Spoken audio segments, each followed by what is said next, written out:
சங்கர ஹரஹர சங்கர ஜெய ஜெய சங்கர ஹரஹர சங்கர. ஸ்ரீ மாத்ரேபியோ நமக. குரு பிரம்மா குரு விஷ்ணு குரு தேவோ குரு மகேஸ்வர குரு சாட்சாத் பரபிரம்ம தஸ்மே குருவே நமக. கருட பட்சமி திங்கட்கிழமை 17/8/2024 வருகின்றது. இந்த கருட தரிசனம் என்று பாருங்கள், கவலையின்றே வாழுங்கள்.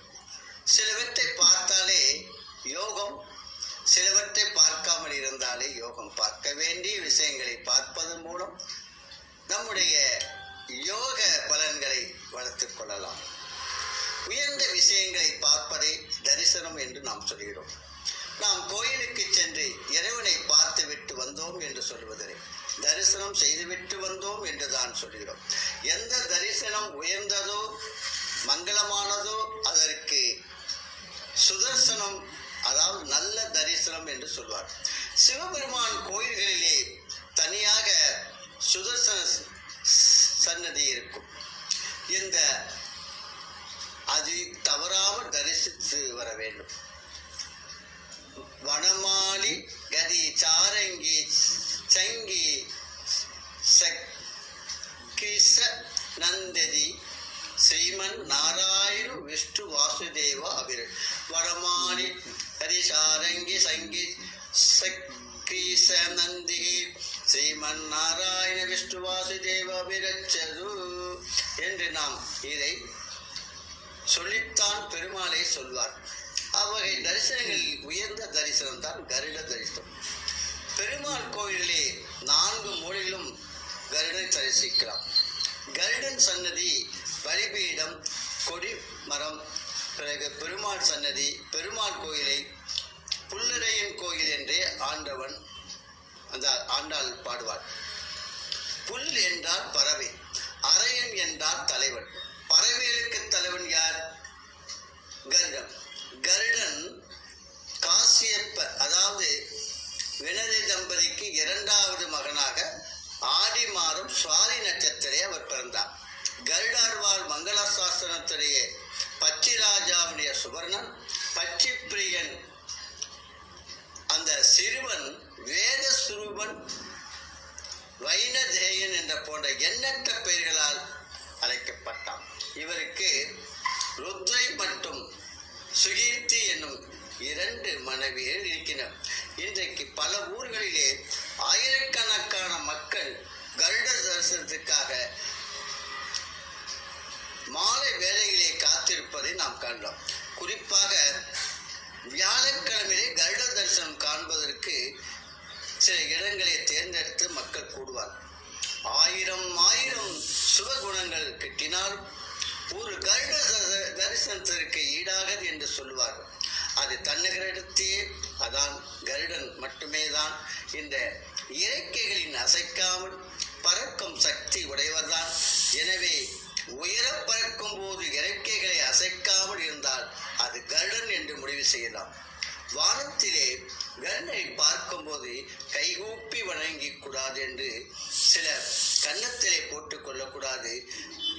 மங்களானி பவந்து என்ற மனதிலே சொல்லிக் கொள்ள வேண்டும். கெட்ட சகுனங்கள், துர்சேட்டைகள், துர்குறிகள் போன்ற அசுபங்கள் அனைத்துமே கருட தரிசனத்தால் சூரியனை கண்ட பனி போல பறந்துவிடும். பெருமாள் கோயில்களே உற்சவங்கள் நடக்கின்ற பொழுது ஒவ்வொரு நாளும் ஒவ்வொரு வாகன சேவை நடக்கும். அதிலே கருடவானத்தை பெருமாள் எழுந்தரித்து காண்பதற்காக கூட்டம் அறிவோம். அதன் கருட சேவை என்கிறோம். திருவரங்கம், காஞ்சி, திருப்பதி, நவத்திருப்பதி, திருநாங்கூர், திருநாராயணபுரம், நாச்சியார் கோவில் ஆகிய திருத்தலங்களிலே கருட சேவைகளே ஒரு தனிச்சிறப்புடையது. காஞ்சியிலே கருட சேவை அதிகாலை தரிசிப்பது மிகவும் விசேஷம். எல்லா திவ்ய தேசங்களிலும் 2 கரங்களையும் குவித்து வணங்கும் கருடார்வரைத்தான் காண முடியும். திருக்கிழங்குடி என்ற திவ்ய தேசத்திலே மட்டும் கைகளை காட்டிக்கொண்டு தரிசனம் தருகிறார். இந்த காட்சி வைகுண்டத்திலே கருடன் எழுந்தியுள்ள காட்சியாகும். கருடனை வேதாத்மா என்றும் நமது புராணங்கள் அவர்கள் சொல்கிறார். பெரியவர்களும் அதை பின்பற்றுகிறார். இந்த வேதத்தினுடைய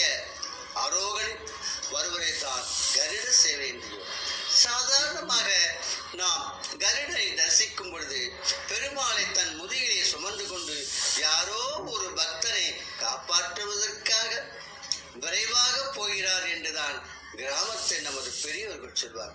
அந்த நேரத்திலே நாம் அவரை தரிசிக்கும் பொழுது நம்முடைய தோஷங்கள் எல்லாம் விலகிவிடும்.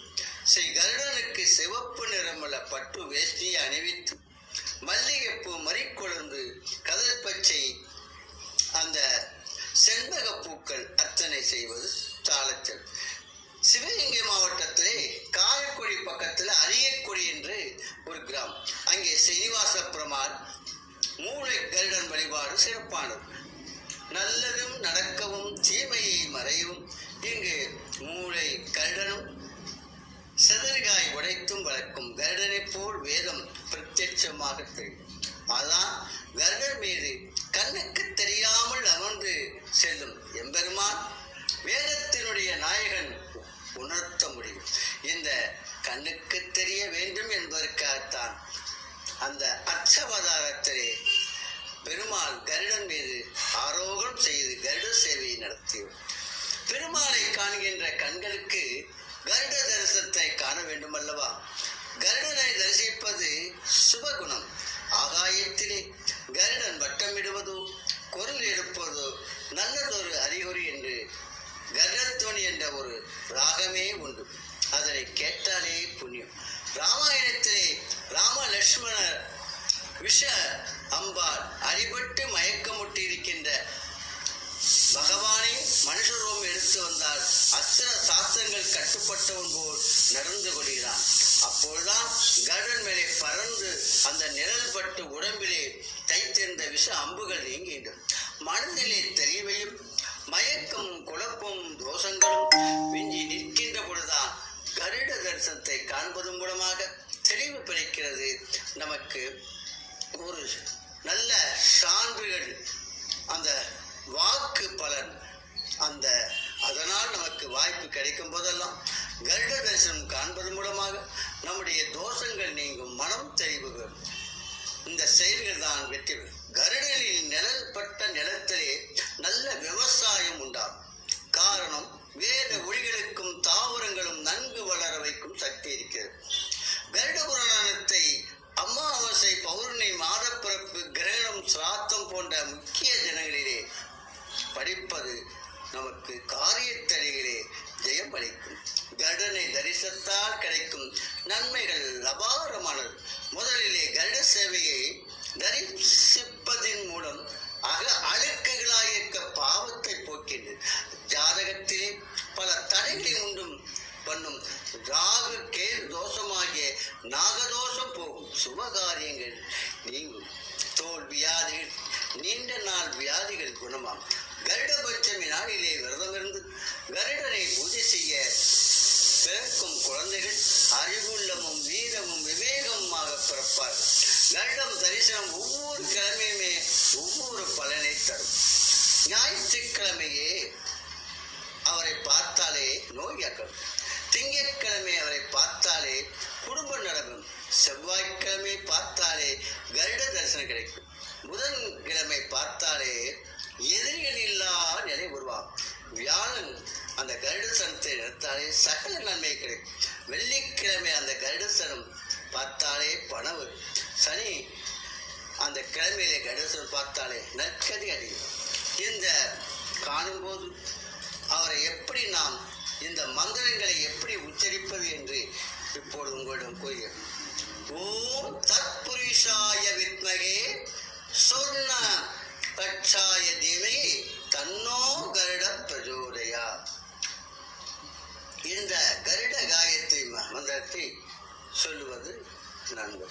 ஆகவே இந்த நாளிலே நமக்கு மிகவும் இந்த வாய்ப்பை நாம் பயன்படுத்துவோம்.